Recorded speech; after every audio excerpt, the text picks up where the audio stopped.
Hey, what's going on, guys? Thank you so much for watching. This is Brandon Russo Gaming, and this is a video for new players. So you just downloaded this game, or you recently downloaded it within the past month, maybe the last couple weeks, right? Or maybe you haven't played it in a long time and you're coming back to it, whatever this video might be for you. So, as someone who has learned this the hard way, I want to pass on what I have learned to others about this game. There is a certain skill set that you hone as you play, as you get to know other players, as you get to know the surroundings, as you get to know the maps, the weapons, the ships, how they operate, how they turn, how they maneuver, how fast they are, what knots they can speed at, what type of damage is done by certain types of missiles. Can you flare them? Are they going to cut through your flares? What type of AAs, what type of deck guns do the most damage? How fast is your sub? Can your sub repel damage? Does it take damage? Right. You know what I mean? So, at the end of the day, these are the things that you learn playing. But sometimes, as new players, we like to jump in head first. Some of us are not that patient. That's my problem. I downloaded this game, and I was like, yay, yippee, let me start buying all the new stuff. But I did that after the first couple of games, because here's what I noticed. When I started playing, I just took whatever basic ship they gave me, and I was getting my butt kicked out there. And I was like, you know what? I see all these other guys with these big ships out there, and they're, having a blast, no pun intended, but they're really kicking butt out there. How can I do this? Okay, they got an expensive ship. Let me go buy a $100 package for $14,000 art coins. Go to the market, I buy myself a really nice ship. Head back out, get my head blown off. Didn't really work out. Did it again? Nope. Didn't again. Nope. So what am I missing here? Skills. I didn't have any. I sucked. And I was even chirping in the lobby. I was like, please take me. I want to be in a clan. But I was like only level 10 or something like that. And of course nobody wants to take a noob in a clan. And perfectly understandable, because they're like, why are we going to drag someone in that has no skills that's going to pull our team down? They want someone who can add something to the group, not become a bullet sponge. Well, even though that can be useful at some time. Hey, Brandon, go way out there. You'll be fine. All right, guys, as soon as they start blowing him away, that's when we attack. That's actually a tactic that I've worked before, especially on the oil rig. I was just like, hey, over here, guys, like shooting off my flares, and everyone's shooting at me, and then my team started blowing everyone away from the other side. It actually worked once or twice, but I don't recommend it. So what am I talking about here, right? Not only will you save money, but you will learn how to enjoy this game a lot better. This game is way different from World of Warships. I'm not crapping on that game. That game is awesome. I love World of Warships. But it's a slower paced game. You can sail out there and lob shells for the rest of the afternoon at your heart's content. This game, as soon as you go out there, within about 30 seconds, you're already getting blown to pieces if you're not careful. Not only do you have to worry about deck guns and missiles and grenade launchers and torpedoes, but you also have to worry about air threats, especially if there's a carrier out there. And then they're flying over with strike fighters and bombers and jets and all kinds of stuff.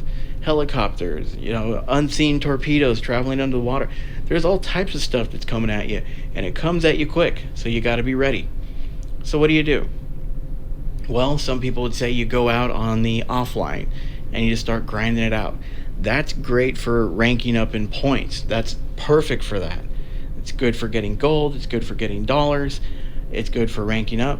But you're not going to get your skill level up that way. And there's, I guess, a personality skill tree that I speak of when I talk about this. Because, there's the skill tree of the game, where you visually see your points going up.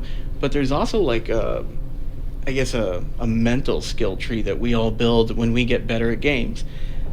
And for some of you older players, you may remember the first time you played Resident Evil, and when that zombie turned around, he was like, ugh, and you're like, oh crap, and you started unloading the last 5 rounds in your Beretta into his face, and he didn't go down, and then you're stuck at that little save point, you hear the Doberman running around, and you're like, crap, what do I do now?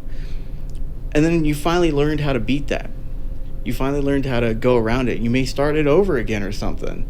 What was that? Maybe it's Chris. Remember that? Remember the acting in that game? Jeez. It was great. What a classic. Resident Evil. 1996, everyone. But, geez, did I just age myself? Anyways. So with this game, you can go to the market. You can buy all kinds of stuff. And you can buy stuff like the Montana. You can buy the Smart. You can buy the Cheyenne. You can buy the Bismarck, the Yamato. That's actually a really good ship, by the way. But just buying the things alone is not going to make you a good player. You make you a good player. I truly found this stuff out. And I originally thought that if I just buy the big guns, that I would rule all. And I messed around and found out real quick. Oh yeah, I found out real quick. And so by making this video, I'm hoping that I can save some players some money and maybe some frustration. Because no one likes to lose, right? But it's part of life and it's part of gaming. If I had known back then what I know now, I wouldn't have, bought that box of art coins and all those extra things. So here's the other thing. The whole gotcha stuff. When you see this stuff right here, let's see, where is it? Shot. When you see stuff like this, you don't think, okay, $19, right? And then you go over to the events, or I'm sorry, the activities. Okay, so this is called gotcha stuff. Gotcha stuff is basically where you spin to win. It's gambling.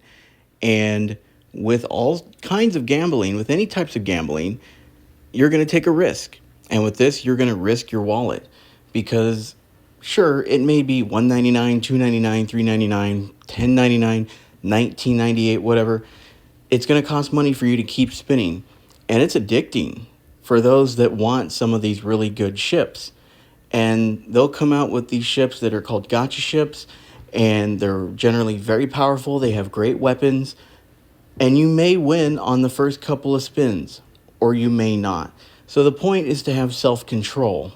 And even with gotcha ships, I had a few. Like, I started playing these the first time out.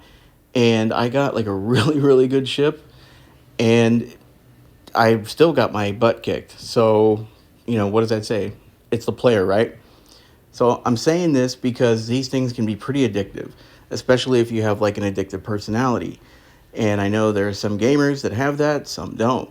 So at the end of the day, use discretion, use common sense, and don't just think that buying a ship is going to make you a better player. Because like I said, you make you a better player. I cannot emphasize that enough. Now, I can't blame Artstorm or the company that makes this game for making games like that. They're in business to make money. They made this game to make money. Then that's absolutely fine. But you need, as a consumer, you need to be able to say to yourself, okay, the chances of me winning this are pretty slim, just like Vegas. So do I have the money to spend on this or not? And some people spend money that they don't have, and that can be a problem. There was a guy that was playing Game of Thrones Conquest who spent $75,000 that was reserved for his wedding. Needless to say, his wife probably didn't marry him, or his fiance. So that was another thing. I had people in my clan when I was playing Game of Thrones Conquest that were spending thousands of dollars a day just to up their dragons. This stuff can get out of hand real quick, and no game is exempted from this stuff. And I'm not saying that the makers are evil. That's not what I'm saying at all. But you need to have self-control. Now, for the people that don't have this problem, if you got the money and if you want to, take a shot at it, go for it. And good luck to you. But I'm just saying for the people that, are working hard every day, that may not have it, it's not the way to climb the ladder to success. All right, so in closing, I covered the ships. I covered different playing styles, learning the maps, gotcha ships, spending money, all that type of stuff. The best advice that I can give you in closing, learn the ship that you want to use. Learn if it's the right ship that you want to buy. Learn how it works. Learn if it has the weapon system that you want. Does it have 3 torpedoes? Does it have a grenade launcher that is customizable? Does it have the missile slots that you want? Basically, figure out what you're good with, what your playing style is. And then learn the maps, learn where people like to hide, learn their kind of little tricks of the trade, because everyone has their own playing style. And you can kind of guess, once you get good, you can guess what they're going to do, what rock they're going to hide behind. Are they going to double back? Are they going to try a pincer move? Are they going to try and squeeze you into a choke point? So are they a team player? Are they a solo artist? Do they go all Gwen Stefani? You know, if so, you got the upper advantage, because the best advice is to play together. A lot of players don't, but that is the best advice I can give you. Learn how to work together. Stick close to the ship beside you, and you'll have a better chance of survival. So I know none of the things that I said is new. I'm not reinventing the wheel here, but I've noticed that there's not a lot of videos on this, and I kind of wish there was when I first started. So hopefully I've helped some people kind of look at this from a different point of view. I don't know. Hey, maybe I'm just wasting my breath, but if not, hopefully this was helpful, and thanks again for watching. Like this video if it helped you. If not, hey, you know what? I did my best. See you out there, and have a great time playing Modern Warships.